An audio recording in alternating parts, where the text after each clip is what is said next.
is it that someone can go with the best man speak? Kelsey wants me to speak from the heart. My mother told me that I need to take it easy on you because there are a lot of people here, not everyone understands my sense of humor. My first inclination, of course, was to see if I could turn the entire speech into a poem. I didn't really get that far, so that was awesome. But give you the first 5 months. There once was a guy named Brian, called Wave Rider to some I ain't lying. Best man's toast turned into a roast about how he used to say mahalo when he thought he was Hawaiian.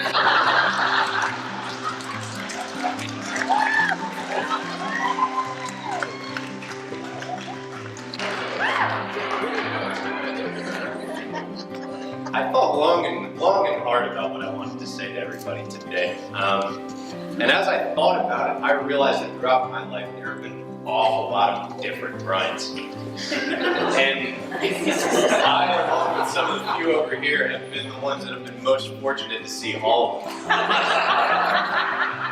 So in order to generate some sort of appreciation for where we are today and how far we've come, we're going to take a brief look at where we've been. We'll take it chronologically. First Brian I met was actually Hawaiian. And he was the most self-serious toddler you've ever met in your entire life. At this time in his life, his hobbies included not sharing his little people, and also riding horse-sized cats with human names around 47 Rocky Drive. The older brother of 2 and what would be the oldest cousin of 9, Brian accepted this responsibility with solemn seriousness. Sworn protector of the populace against the villainous El Gato. Probably the most experienced babysitter and grocery bag toter by the age of 6 and a half, thanks to your mother's assessment of your relative age. As Hawaiian grew, we became what we will call Backstreet Brian for a while.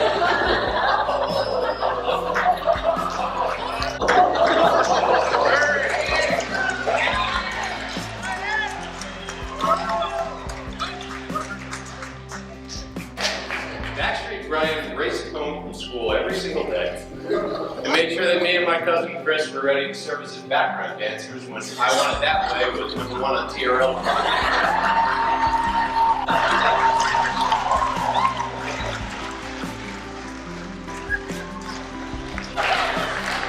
Naturally, we couldn't get a word in because all the coolest dance moves and choices verses were reserved for him. But we made it anyway. I like to think that this was our first glance at musical talent that would eventually result in countless acoustic performances of Colby Kelly's Realize. And also karaoke versions of Let Her Be for the enjoyment of all of St. Simon's Island. Around this same time, Brian also dabbled in hustling. When Mr. Mango would give him $20 and say, come home with as many basketballs from the Disney Boardwalk Pop Shot as you possibly can.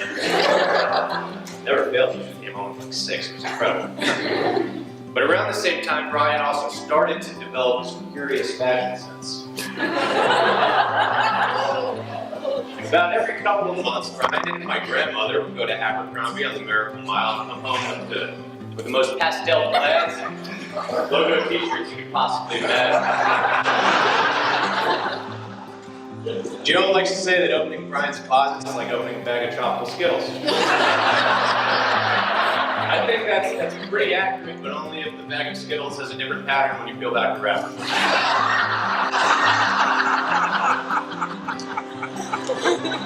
That being said, I absolutely would have killed to be at Brian's first 6th grade dance. In his pastel plaid shorts and alligator pocket t-shirt with a ragged blue Nike hat on top of a perfectly coiffed Lucky Tiger ducktail.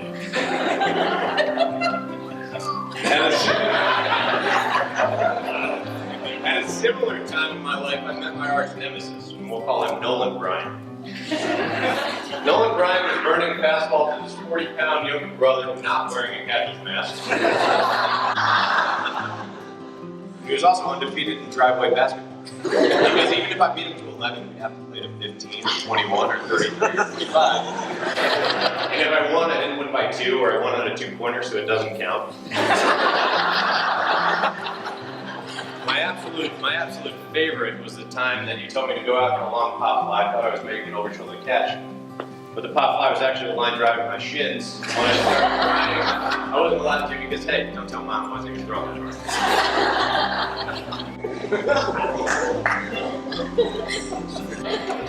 Heard that. Backstreet Brian became high school Brian. And that's when we met the Wave Brian.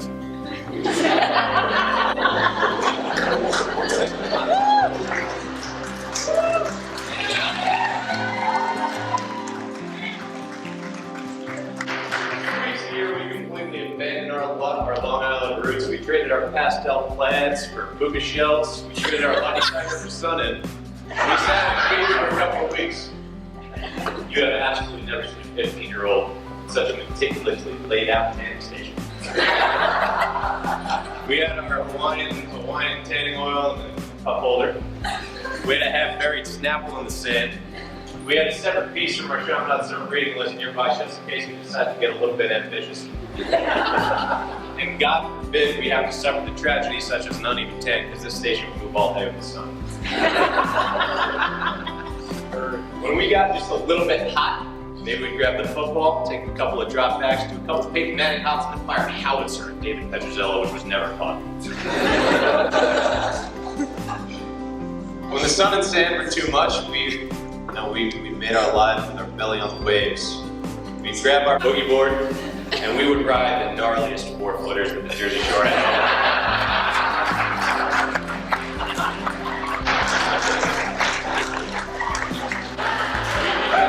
Totally tubular, fiestas. And then when we got bored, we'd take off our fins and come right back in. It actually went so far that we would write letters. So for instance, when Grandpa John sat on the glass table in Jim Page's house, and I also sat through the glass table in Jim Page's house twice. Brian would write the note of apology to the realtor, but instead of signing it from or even sincerely, we signed it Mahalo, comma Brian.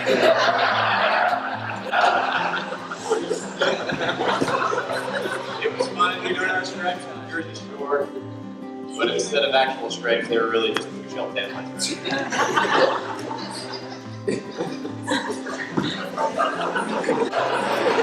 When I got to high school, Brian was a senior, and what he lacked in social subtlety made up for an enormous personality and self-confidence.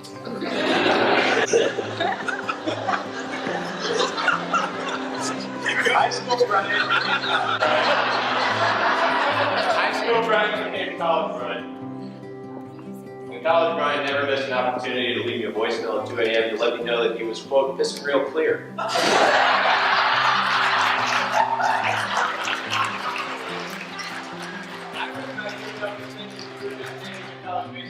Career seriously enough that you woke up dehydrated at 2 in the morning.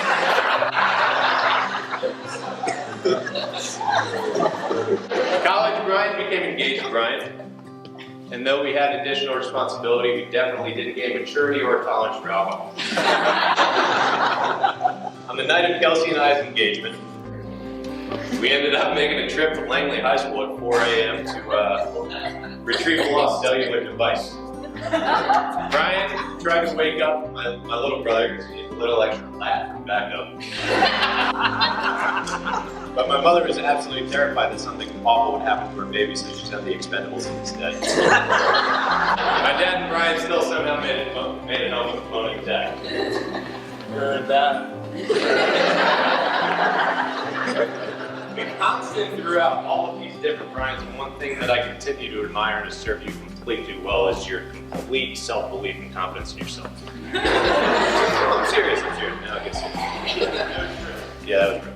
So, you have always pursued the things that you want with complete passion and 100% drive. And I always admire that. There had been an awful lot of different Brians in my life, and I never met my brother until he was 22 years old. In the fall of 2008, a young lady caught Brian's eye, and even though she rejected him, quite a few times, I posit that this self-confidence is what pulled you through because you kept trying.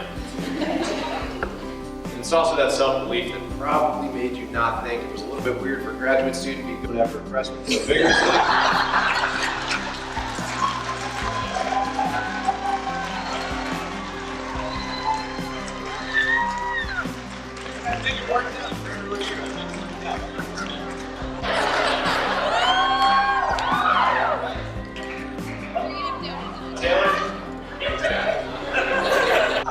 Taylor, the highest compliment that I can give you is that you make Brian the most Brian version of Brian. I didn't know you before you knew Brian, but I imagine that your family would say something similar. And that was our observation the first time that we met you.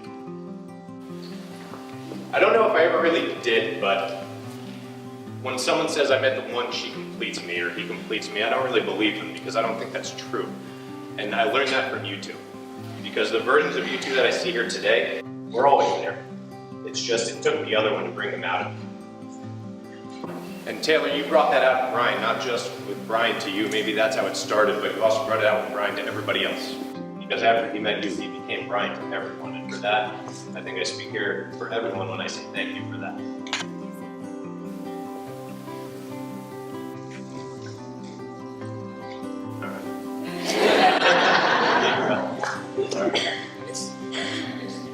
There's a commencement speech a guy named David Foster Wallace gave at Kenyon College in 2005.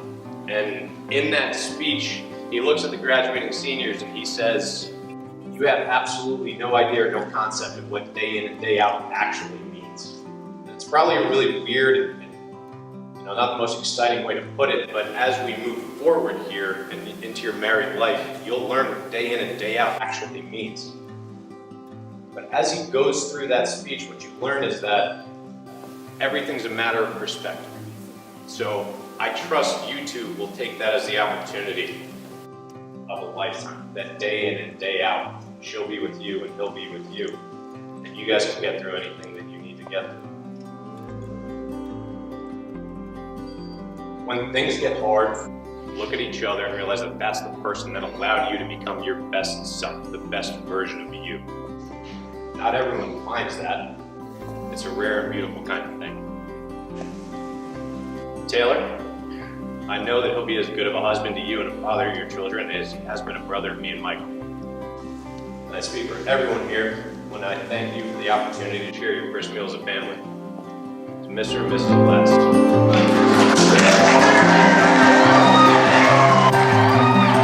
The summer rain is passing over, and it feels like a dream.